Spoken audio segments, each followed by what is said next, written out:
Hello কৃষক বন্ধুরা, good morning. আজ আমি একটা প্রোডাক্ট নিয়ে কথা বলবো। তার আগে আপনাকে আমি এই জমিটা দেখিয়ে নিই। তো তোমরা দেখতে পাচ্ছ সকলেই যে আমি একটা ধানের জমিতে চলে এসেছি।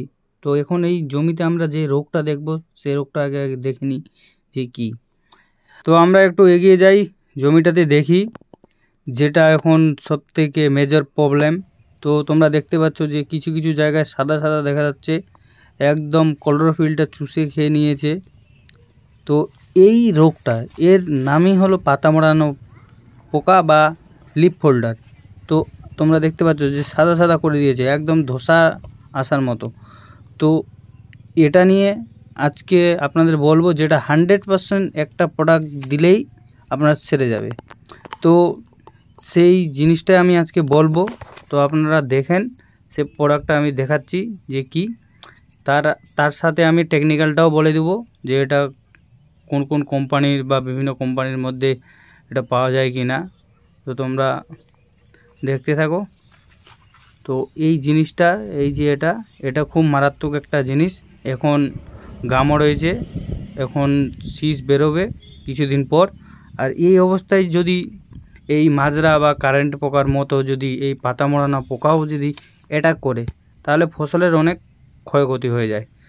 তো আমাদের তার আগেই আমাদের এটাকে আটকাতে হবে, ধান বেরোনোর আগে আটকাতে হবে, যেন আমরা সঠিক পরিমাণে বা সুষ্ঠু একটা ফসল পাই। তো আপনারা দেখেন যে সেই প্রোডাক্টটা কি। তো দেখাই যাচ্ছে যে পুরো জমিটাই একদম সাদা সাদা করে দিয়েছে, একদম ধসা লাগানোর মতো। তো অবশ্যই এটাতে বিষ স্প্রে করতে হবে, নাহলে পরবর্তীতে আমরা ফলনে মার খাবো, যে আমরা যে আশাস্বরূপ ফলনটা পাওয়ার কথা সেটা পাবো না। তো আপনারা সবাই এই অবস্থা যদি হয়ে থাকে আপনার ধানের, অবশ্যই একটা স্প্রে করে দিন। তো আমার হাতে এই মুহূর্তে দেখতে পাচ্ছেন সেই প্রোডাক্টটা, যেটা আপনার ধানের জমিতে স্প্রে করতে হবে। এটা হলো এফএমসি টল স্টার, যেটা টেকনিক্যাল নাম হলো বাইফেনথ্রিন 10% ইসি। এই বাইফেনথ্রিন 10% ইসি এটা পাতা মোড়া পোকার জন্য খুব একটা ভালো টেকনিক্যাল।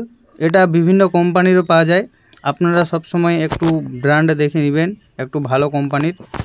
তো এই প্রোডাক্টটার ডোজ সম্পর্কে বলতে, 15 থেকে 16 লিটার ট্যাঙ্কিতে 25 থেকে 30 ml বিকাল কিংবা সকাল এই দুই টাইমে স্প্রে করা যায়।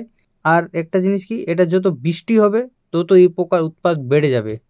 তো বন্ধুরা, আমার এই ভিডিওর মাধ্যমে আপনার যদি কোনো উপকার হয়ে থাকে তাহলে অবশ্যই একটা লাইক কমেন্ট করে দিন, এবং আপনার সবজি কিংবা ফসলের যদি রোগ পোকামাকড় থাকে তাহলে সে বিষয়ে কমেন্ট করুন। এবং আমি আসছি নতুন কোনো প্রোডাক্ট নিয়ে, নতুন কোনো ফসলে। তো দেখা হচ্ছে পরের ভিডিওয়ে। ততক্ষণ ভালো থাকুন, সুস্থ থাকুন।